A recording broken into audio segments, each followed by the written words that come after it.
Welcome back to Keyspan Park. This is Vince DiMiceli along with Gersh Kuntzman. We're going to give you the bottom of the 6th inning of the opening game of the 2007 season for the Brooklyn Cyclones.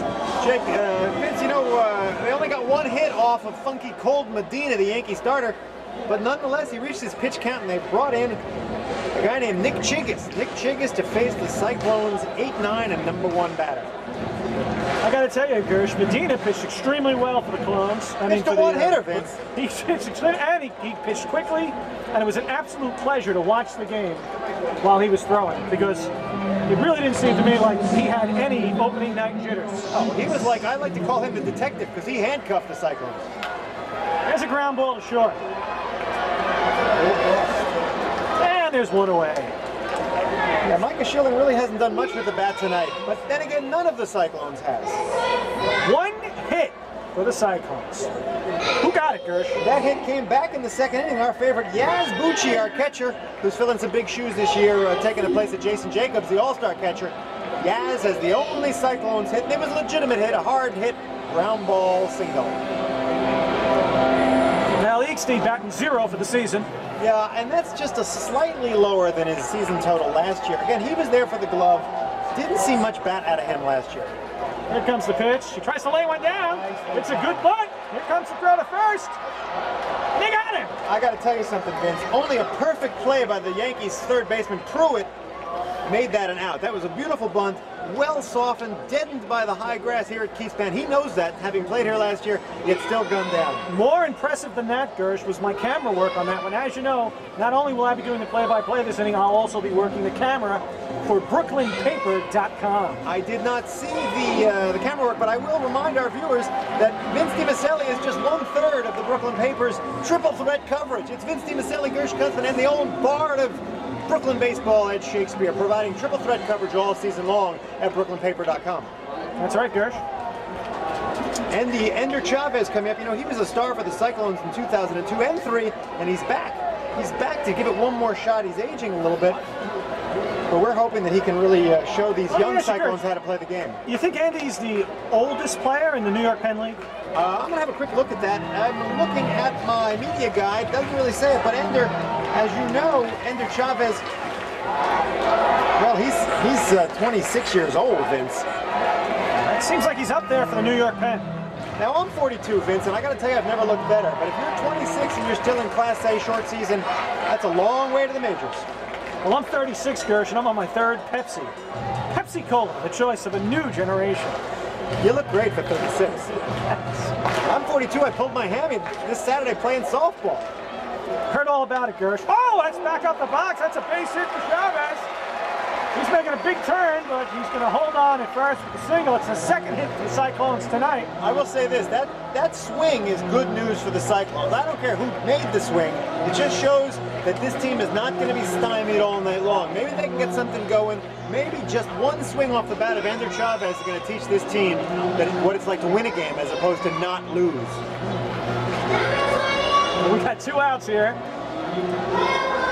Cyclones hoping to make something happen here in the bottom of the 6th. Don't forget, Chavez has got a world of speed. I'd like to see him take off on the first pitch. Well, as you can see from our camera angle, we've got him in the frame. Let's see what happens. He goes back to first. Well, obviously, Nick Chigas is concerned about him going to first on the first pitch.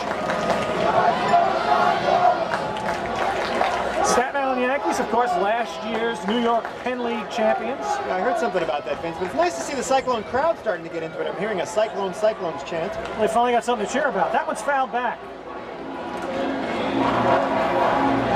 You know, Vince, it's great to be working another season with you. How long have we been doing this? We've been doing this, Gersh, since 2001.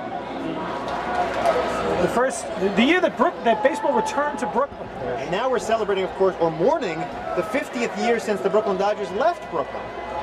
That 1957 season. Now, what are you going to do? Will Vogel batting with an 0-1 count. One's high. I'll tell you, Gersh, I'm working the camera here. I have a computer in front of me showing me what's on the screen. And I'm kind of confused. I don't know where to look. I don't know which way to turn. I don't know what to say. Always best to watch the action on the field, Vince. We got a 1-1 count now. It's a perfect Vogel. Perfect pitch to run on. And there goes Ender. It's a base hit. It's a textbook hit and run. tell you something, Vince. I've been watching Cyclone baseball for 7 years. This is my 7th year, and it is so rare to see the hit and run at Class A baseball. Why? Because a lot of managers don't think their players have the bat control to do what that man, Will Vogel, just did, moving Andrew Chavez first to third on a single. Well, the crowd certainly comes alive here at Keyspan Park on this. It's a really wet evening here, despite the fact that it's not raining. Our papers are even difficult to write on up here. It's tough to keep score. This damp air tonight here at Keyspan Park. I don't want to keep going back to this, Vince. First of all, it's great to be working with you again. But second of all, that was a textbook hit and run. I'd like to see more of that at this level of baseball, and I just don't. Well, Jake Lutz, the Cyclones' #3 hitter. Usually that's the best hitter on the team. Well, I hate to correct you, Vince, because you're the ultimate professional, but remember Lutz left the game with a phantom injury earlier. This is actually J.R. Voyles. You know what? I tried to write that down on my scorecard here, Gersh, but because of the damp weather, my pen didn't work. I'm not sure if that's the damp weather or the mustard stain there, Vince. Well, I'm enjoying these Nathan's Franks here at Keyspan Park. They're kosher. That one's hit deep to left. It is indeed deep. And it's difficult. It's gone! A home run! Carried in this wind like I've never seen a ball at Keyspan Park. That was a deep home run, and that would have been 350 feet had it not been for the wind out here. Let me tell you something, Gersh.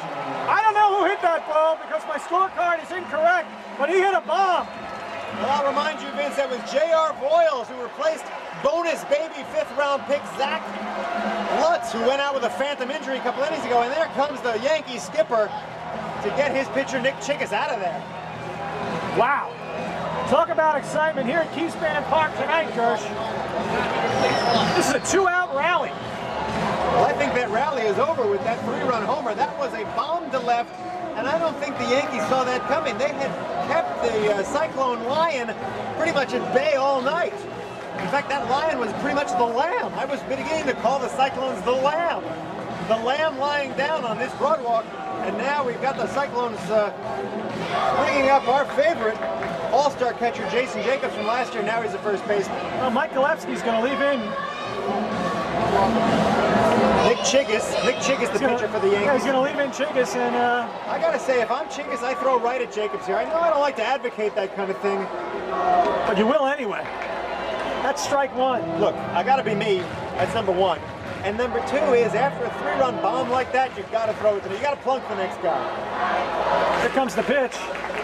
Strike on the outside corner. We got an 0-2 count. Jason Jacobs, very tentative up there tonight. That first pitch swinging was very weak, and then he looked at a strike. So he's 0-2 in a hole. You know something, Gersh? That's strike 3. I got to say, I really wish that Lutz had hit that home run. It was a great call, Vince, but you know what? It's great that we got it on camera. We got the 3-run bomb, and now we can say good night from Brooklyn Paper and BrooklynPaper.com. I'm Gersh Kuntzman. And I'm Vince DiMiceli. Remember to check out your triple threat coverage at BrooklynPaper.com and every week.